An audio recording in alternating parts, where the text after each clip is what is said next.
lawful wedded husband. To be my... Barbertine. Not Barbertine's heart. With a tramp like you? Well, I know it hurts being third rate, but aren't you accustomed to it yet?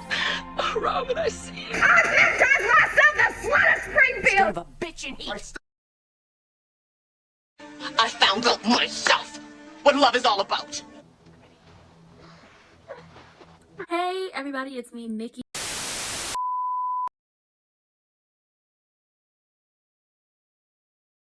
My good sis Lulu had to go ahead and make a run for it, and I'm like, girl, I'm no more proud. Like, I'm so proud of you. Make a run for it. Cyrus is over here trying to transfer our girl to South Carolina, and it's just like, sir, what are you doing? Sam did not die for Lulu to get transferred to South Carolina. You are a crazy man. At this point, I'm thinking, because, you know, he talking about he ain't got no ties to organized crime no more. He ain't did that stuff no more. His ties run deep. And the little prison stint didn't do nothing to him but have him get put on this fake Christian activity and evangelistic, you know, trying to get on the TV and spread the word of heathens. I feel like he got Spencer hidden somewhere. I do. He probably got Spencer hidden somewhere. But my girl Lulu had to go ahead and get the hell up out of there, because he talked about he moving her to South Carolina, and it's just like, how you gonna move her to South Carolina without Laura's permission? You're not even supposed to be up here. So what my girl Lulu do? She get all that spunk and fire out of her. She faking her coma. She try to get a little more feeling back in her legs. She trying to walk it out. Hey, walk it out. She hear them talk about they gonna move her. Hell no, ain't gonna happen. So my girl make it to the, you know, the fire alarm. She pull it because it's gonna clear the building out. She grab all the stuff that the receptionist had left at the desk, you know, her clothes and everything. And my girl drops that hospital gown and she on her way. She walking on the road somewhere. Somebody better stop and pick up my girl, in the bed. Not be Cyrus. We trying to get her the fuck up out of there. Now, everybody, well, no, not everybody. The hospital is blaming Liz for what happened to Sam, but we know she didn't do anything to Sam. So at this current moment, this is a reason for Lucky to stay. He gonna stay and he gonna help his good girl out. He gonna help her. He gonna make sure she don't get in trouble for this, because she didn't do it. Because at the end of the day, like they said at the funeral, Sam, Carly, Elizabeth, all of them hated each other at one point and had been beefing for years. But at some point, after losing Jason multiple times and losing Drew multiple times, they went ahead and sucked it up and became good girlfriends, frenemies, whatever you want to call it. Because at the end of the day, they were all family, all interwoven. And it's just that. Okay, Liz's youngest son is Carly's cousin. Lucky is Carly's cousin. Lulu is Carly's cousin. Elizabeth, no matter what she did, she still had some love for Lucky in her heart, and she loved Lulu. And obviously, her and Lucky shared children together. Sam and Elizabeth, their children are brothers. And no matter how the girls want to twist it or turn it, manipulate it, flip it and reverse it, Carly was always going to be in the lives of the children. Be related to them, or yes, be related to them, because Michael is Danny's cousin and Jake's cousin. So they're all interwoven. They all family. We are family. Y'all got all the baby daddies with y'all, okay? So at the end of the day, we know Liz didn't do it. We figure it was Cyrus as a way to try to make up to Lulu for her being in the hospital for all that time and basically wrecking shop on her entire life.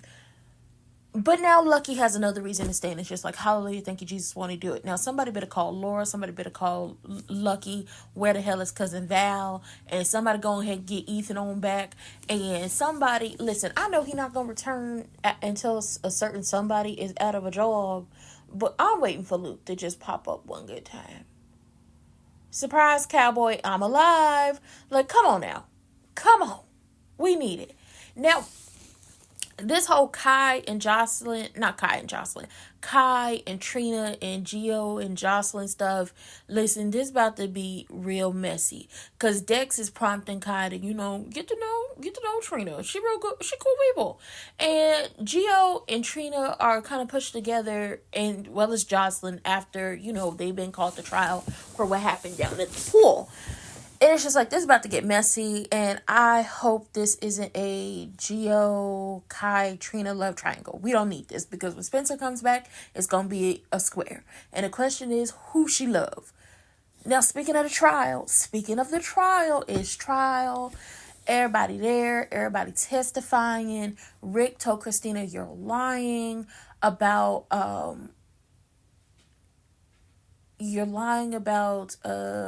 you being like pushed or whatever. He basically calls her a liar on the stand after she says what she said. At the end of the day, Christina, I don't know if she knows that she tripped over that bag, because it wasn't she pushed you out the window. It was she grabbed you, you snatched your arm back, and you tripped and you did some fancy footwork and, tripped over that bag and went out the window that Nina replaced. So it was a real mess. But obviously everybody on the stand, and then the expert witnesses and the doctors, they're not really helping Ava's defense. I'm one of those people who, Ava should pay for her crimes, but she did not push her. So she can't go down for this one, because she didn't push her. But we're going to see what happens. We definitely are going to see what happens. And obviously Rick cannot be trusted. He does not care about Christina. He hates Christina because he hates Sonny. And no matter what happens or no matter what goes on, Alexis is to never care about any other child that she has more than Molly. She can't care more about Sam. She can't care about Christina. She can't care about her grandchildren. It has to be Molly and Molly only. And it's just like, at some point, Molly is going to fall prey to her father's depravity and his craziness. And when she does, go ahead. Go ahead with your bad self. I mean, your daddy ain't no better. He's a deadbeat too. I'm sorry. I feel like deadbeats should not be speaking to single mothers about how they raised the kids. Was it the best way? Absolutely not. But you a deadbeat and wasn't really there for your child. So keep it pushing. All the way pushing. So the trial is going, and we're trying to figure out what's going to happen. Lulu on the road again. We trying to figure out what's going to happen with Lulu, who going to pick up, who going to stop and give her a ride. This is a mess. Sasha's pregnant. Yeah, by Michael. So this is crazy, especially because Chad, who plays Michael, is leaving the role. So the question is Michael going to be presumed dead, or are we recasting this role? This is crazy. But yeah. Michael got Sasha pregnant. Sasha's pregnant. She's still reeling from the fact that her mom and her daddy have taken off again. But she has family now in Port Charles, so that's a good thing. And then also the whole Cody being her cousin and them having to break up because obviously they're cousins. Yeah, this isn't great. Yeah, no. Not great whatsoever. It's not. And, Michael. Shout out to Michael. Michael is really showing that he is Sonny, AJ, and Jason's son.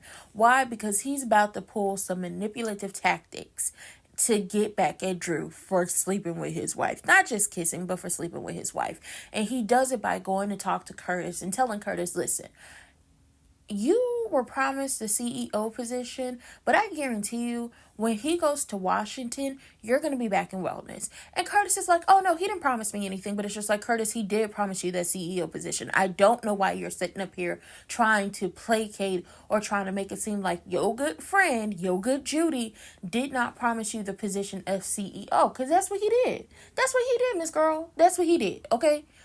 Stop lying, stop faking, stop booty shaking. That's what he did. He promised you the role of CEO. He promised that you would be in charge. And Michael knows that dealing with this version of Drew, he's lying. So Michael said, listen, I never thought he would go after my wife, but he did. And you don't think he's going to do you like I'm telling you he going to do you?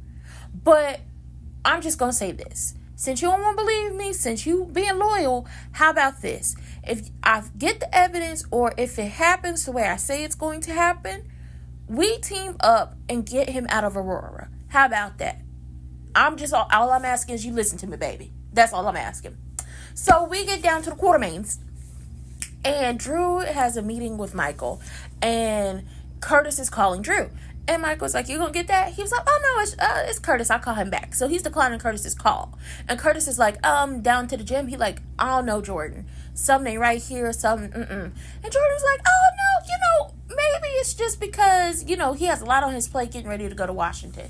So as they're having this conversation, Drew's like, I just want to make amends with you, Michael. You are the future of Aurora. You are the CEO. I would never choose Curtis over you. He's really just filling Michael's head up with all this stuff. And he says, are you doing this to make it? He was like, but no, you are the future. And I just want to put this all behind us. And he asked, you know, what did you tell Jason for him to attack me? He was like, I told him you kissed Willow. I didn't know he was going to attack you. We all know that he just didn't tell him that he kissed Willow. There's video of you and Willow doing it nasty in the kids' playroom. Children play there. Y'all are disgusting. Ugh. So this whole time, he bigging Michael's head up, telling him he gonna be CEO, that Curtis is going back to wellness. All of this is happening, and they shake on it. Done deal. Boom. Michael CEO. Michael had been recording this the whole time. Michael calls Curtis, and he plays the recording for him and says, so we gonna do this? And it's just like, well, Drew, you over here making deals, and you over here being just, you are the, Jason had it right. A man who changed his name to Quartermain is doing exactly what the Quartermains would do, except you're doing all the bad things the Quartermains would do. Child, even Tracy will be ashamed of you. Speaking of Tracy, child, Tracy gonna hit the roof. Tracy gonna hit the ceiling. Tracy is going to be pissed off. Okay, why? Because the house is being filled. But once again, it's Monica's house. Alan gave it to her. And what do I mean by that? What do you mean? What do you mean? Girl, I mean that Jason and Dante came together like two grown-ass men. Like grown men should. And they've decided that they're not going to tear the children apart, that they're going to raise them together, Little Scout included. Obviously, Dante and Jason would be better fathers than her father right now. Her father wanted to ship her off to a boarding school. They're all going to stay in a Quartermain mansion. Jason's going to move back in, and they're going to raise the kids together. Family together. We are a family, like a giant tree reaching out to the sky. We are family. We are so much more than just you and I. We are growing free. Okay? They're all moving into the Quartermain mansion. Now, granted, I know Steve Burton was like, he would have moved back into the penthouse and he would have taken the dreaded pink room. We all know about the dreaded pink room. But that is not how they wanted to do it, especially because Drew would have never signed off on Scout living in the penthouse with Dante and Jason. So obviously we're moving back into the Quartermains. And everybody was like, do they have enough room? Yes. The Quartermain mansion, it's not even a mansion. It's a compound. They live on a compound. So you have the garage apartment, and I'm going to say garage apartment. I'm going to say garage apartments because I saw a staircase, and it wasn't a staircase that was leading down. It was a staircase leading up. So I feel like there might be another apartment there that was being built. So you have the garage apartment, you have the boathouse, you have the gatehouse. You have the mansion in itself, and the mansion in itself has multiple wings. When Jason and AJ were children, this was another time that Alan and Monica were going through their stuff as a married couple. They were playing in the West Wing, and they ended up locking them in one of the rooms in the West Wing. So they have multiple wings of the house.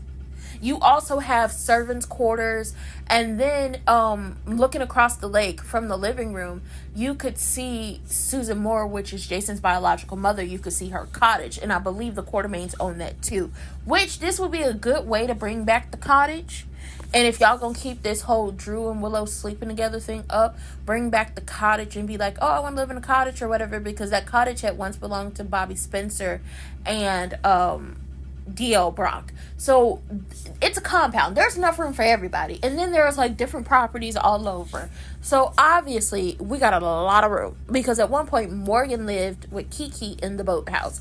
But honestly, this is about to be messy. Somebody said this is a new brownstone, and I was like, no, this isn't the new brownstone. Typically the Quartermains have family members or they let family or family of the people who are married into the family come stay with them. We really should bring back the brownstone where, you know, all the young people would congregate, or the newly married people, and everybody, the singles, would come and move. Like, y'all definitely need to bring back the brownstone. That is definitely something that needs to happen. But to say this in this recap, because it was dim soaps, if y'all didn't know, Jason and Dante, two grown-ass men. My girl Lulu got that spunking and fire back. She got to get the hell up out of there. This trial is about to be even more messier, because Christina believes Ava pushed her, but she's replaying everything, so she doesn't really know what happened. Ava knows she didn't push her and that it was an accident. And Rick is about to just destroy everything and everybody in his path. Once again, as a way to get back at Sonny. And it's just like, your mother probably did the best thing she could have did for you. Granted, your father was no better. But Sonny was abused and beaten and locked in closets and blamed for his own mother's death by the hands of Deke. Be fucking for real. BFFR. Be fucking for real, Rick. Get over it. Get some therapy. And Liz, child, they're trying to tell us Liz killed Sam. That's a lie. That is a lie. And the truth, a lie, don't care who tell it. And then we got this whole situation with Michael and Curtis about to team up to take over Aurora and push Drew out. This is about to be super messy. And they said Tracy's going to find out about everybody moving in at Thanksgiving. We need more pizzas, because that's how it goes. Thanksgiving meals never go right at the Quartermains. We have to have all the pizzas. It's traditions. And with that being said, that was it. That was all I want to give y'all. I hope y'all liked it. I hope y'all appreciate it. That was it for them soaps. This was a GH recap. And don't forget to come back to the channel on Sunday. We're doing Double Kahoot. It's Bring It On in Scream Trivia. First Scream, first Bring It On. Nothing more, nothing less. Gotta get that Real Housewives of Potomac recap out there. Married to Medicine is live. I did a recap review yesterday, which was Monday, on the channel, and we'll be doing those every Monday live. And then I got some more stuff coming for y'all. But with that being said, I'll see y'all later. Hit those links in the description box down below, and I love all of y'all. Bye.